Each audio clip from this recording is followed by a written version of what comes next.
Hello everyone, what's up? It's Master Rejoinder here, and here is the very first E3 2015 video discussing Microsoft. Uh, just a few seconds ago, I just finished watching or rewatching the Microsoft conference because I missed half of it because I was asleep.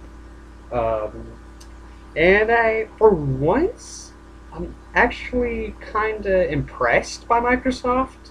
Now, note that I don't hate Microsoft. Like, to be honest, I had a lot of respect for Microsoft, but then in the past few, I would say like year, I just kind of am not that big fan. Like, I've lost a lot of respect in some way, shape, or form. A lot of ways I don't know why, and some reasons I have good legitimate reasons, but this year for E3, I was actually very shocked at that they showed a lot of stuff that interests me. I actually have 13 items listing here. Two of them are actually just not games; they're just things that appeal to me in regards, and they're all in order. They're all in order that they showed them in. And so I guess I'll get right into it. Of course, they start up with Halo 5 Guardians. Now, I'm not the biggest guy when it comes to Halo. Now note I have played a good majority of Halo games. I played Halo 2, Halo 3, ODST. I did not play Reach or the first Halo. I've seen a bit of Halo 4, and Halo 5 did interest me in some way. Definitely what they showed here was, I think, they showed a basically a demo for a level in Guardians. Definitely the story I think is kind of bare bones right now. What they were explaining was like, oh, Master Chief is gone. You're finding him, hunting him down, kind of deal. Be friend foe. It seems like that. It seemed like that from the very beginning when they announced the first couple trailers. We see them, especially that live trailer. I will say that live trailer did leave me a little bit confused. Like, will this be different endings or different scenarios? Maybe two different characters, like two sides of the coin kind of deal. I don't know, but it was very obvious that they would open with Halo 5 since Halo 5 is a big competitor with Microsoft. But I say that the opening was pretty good. I will say that. The next one that they showed off was a world premiere new game. It was a new IP. It was called Recore, and it was an Xbox exclusive. Um, it was a cinematic trailer that didn't really explain all that too much, and it looked okay. It was basically with a girl who was walking through a desert-like place with a robotic dog. Sandstorm comes. They hide. They, I guess, find a temple or some kind of thing, and they're instantly ambushed by robots. The dog, I guess, like sacrifices himself, becomes an orb.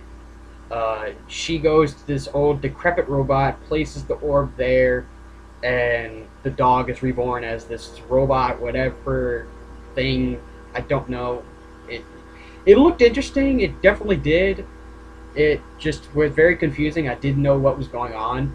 And when the guy came back out and started talking about, oh, we're happy to be working with yada yada yada, uh, like, I was hoping that they would explain it a little bit more, but I guess they want to save it as a secret for something. I really don't know.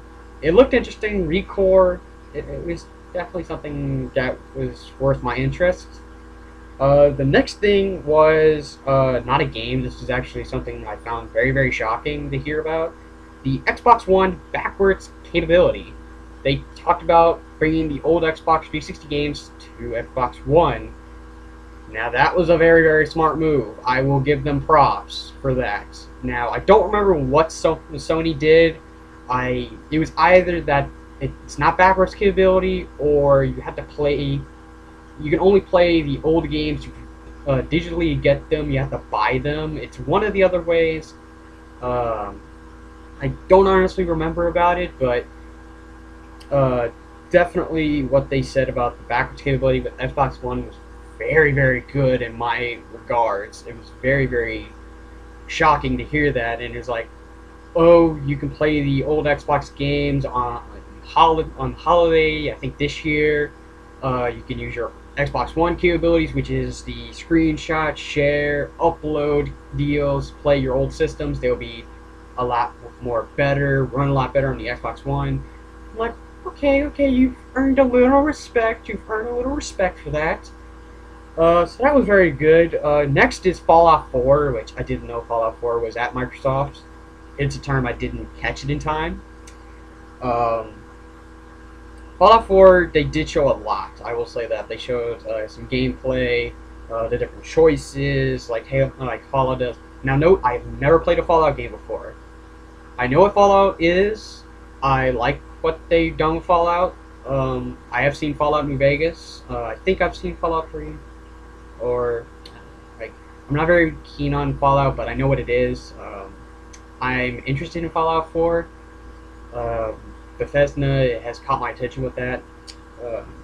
There's really not much to say on Fallout 4. Like I said, I'm not really big in Fallout, but it did interest me. Next is Plants vs. Zombies Garden Warfare 2. I'm very happy to hear a sequel for that game, because I did like Plants vs. Zombies, but it was just online all the time. That was the thing I hated most of all. I hated the whole online capability. Now, they came back and said you can play with co-op, split screen, or online, and you can play solo with AI, and I was happy about that. I'm very happy that they said that for Garden Warfare 2. Definitely, they did have some new characters for zombies, because it feels like that you're going to play. It seems like you're going to play mostly as zombies this time, because it's supposed to be like the plants have taken the attack to them. It seemed very, very zombie based this time. I think differently, I guess, like that. I don't know. I could be completely wrong about that aspect, but that's what I think. And Plants vs. Zombies Garden Warfare 2, I'm very interested in that. This is a new one. This one's, like, I think, an Xbox exclusive. I'm thinking. It's called Tacoma. Now, I'm not very big on the people who made this game. I think they made Broken Age. Don't correct me if I'm wrong. Please correct me if I'm wrong. But I don't know much about the people who made this game. From what they explained it was basically like you're a woman who wakes up in the space station. Your whole team is missing. You ask the computer system, I think like Atlas or Eden, whatever it's called, like the big kind of thing you expect from a movie, like a big tight name. So I guess it's like you're going through your ship and finding out what happened to your crewmates. The art style looks very good. I do like how they designed it. It's a first-person game. Definitely looks something interesting. It caught my eye. And I will check on Tacoma in the following time. Another one is another exclusive. Microsoft hit a lot of exclusives. I will say that. I will recommend them that. Beyond Eyes. Now, this looks very beautiful. I'm not going to lie.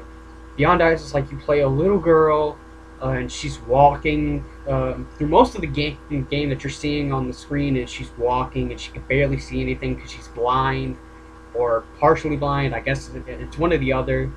And as you're playing, you can kind of not see everything. It's like some things are blurred out, like kind of like that game Unfinished Swans kind of thing. Like you can't see nothing unless you paint something with your whether if you splat paint on the ground or if you splat paint in the air, you'll see things like this time. It's kind of the same thing, but you can already see things a little bit. It looked interesting. I don't really know what it's going to be about entirely. It just looked really interesting, caught my eye kind of deal. A lot of these games did that, but I will check it out, see what it is. Now this one I really enjoyed watching. Cuphead. Cuphead is like, it's basically like an old cartoon game, like an old cartoon platformer it looked like. It reminds me, like, if you've ever seen, like, the old Mickey Mouse cartoons, or, like, just one of those old cartoons like that, it's basically that. It looks really good. The Uh, as they were showing the game off, it actually looked like you were in a cartoon.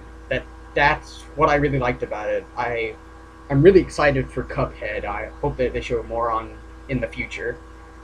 Uh, Next is Rise of the Tomb Raider. Now I'm been expecting Rise of the Tomb Raider for quite some time now. I actually do have the original Tomb Raider that came out, I think, in 2013. I think that's when it came out. But I definitely like that Tomb Raider game. And Rise of the Tomb Raider was definitely on my radar to keep watching. I think it's still Xbox. Comes out Xbox first. I think that's what it was saying. Um, yeah, I'm still looking forward to Rise of Tomb Raider. I might pick it up on PS4.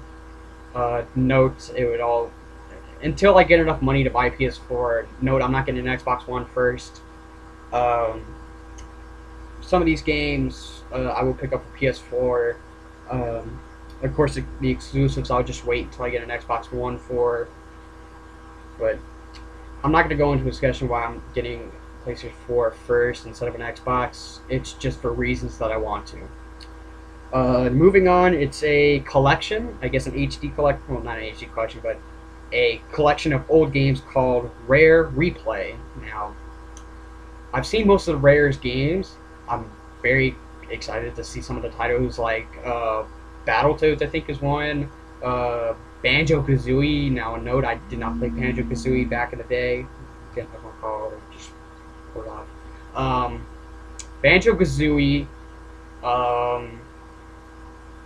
I think Conquer Bad Fur Days or whatever. I don't remember the name, but Conquer. I used to play Conquer. Well, I know what it is, but I think I played it a little bit. I didn't see much of the other games, but that was the most bit I've seen.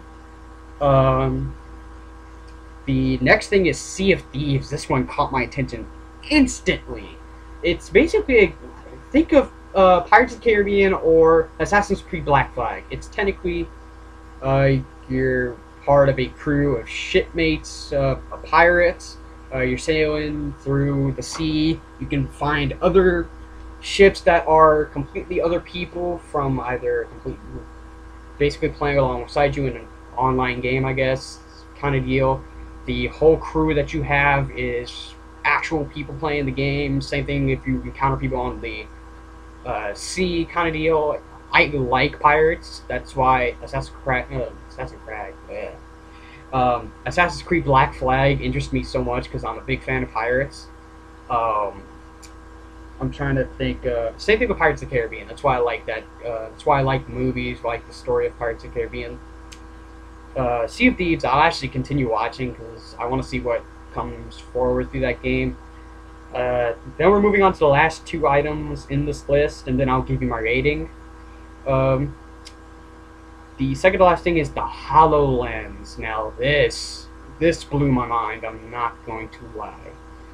HoloLens, if you don't know what it technically is holograms on glasses.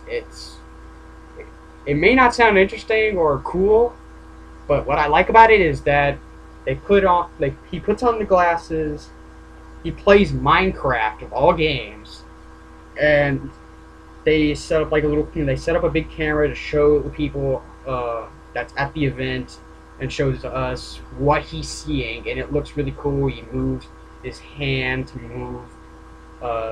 move everything to see what's going on. He calls out like zoom in, zoom out, look under the map, mark that. It looked really nice. I really hope that they incorporate that with a lot of games instead of like incorporating that with Minecraft is ingenious. I like that. That really blew my mind. And I'm really looking forward to that. If they incorporate that to other games, I'm going to be happy. Note, I was already impressed with Minecraft being involved with that. And to the last item, now note before I get to this, when we get to this part, Gears of, I was about to say Gears. Yeah, Gears. Gears Ultimate Edition, I was not really impressed. Like, I'm just going to throw that out there. I wasn't really impressed by the, like, Collector's Edition. Like all the collection of the games, I wasn't really interested in that. Like, I still like Gears of War. I still have Gears of War 1. I just never played the others. But I really didn't care much for the addition, like the whole set of games into one. And I don't know why. But then they kicked it up with Gears of War 4. I am still interested in Gears of War, don't get me wrong.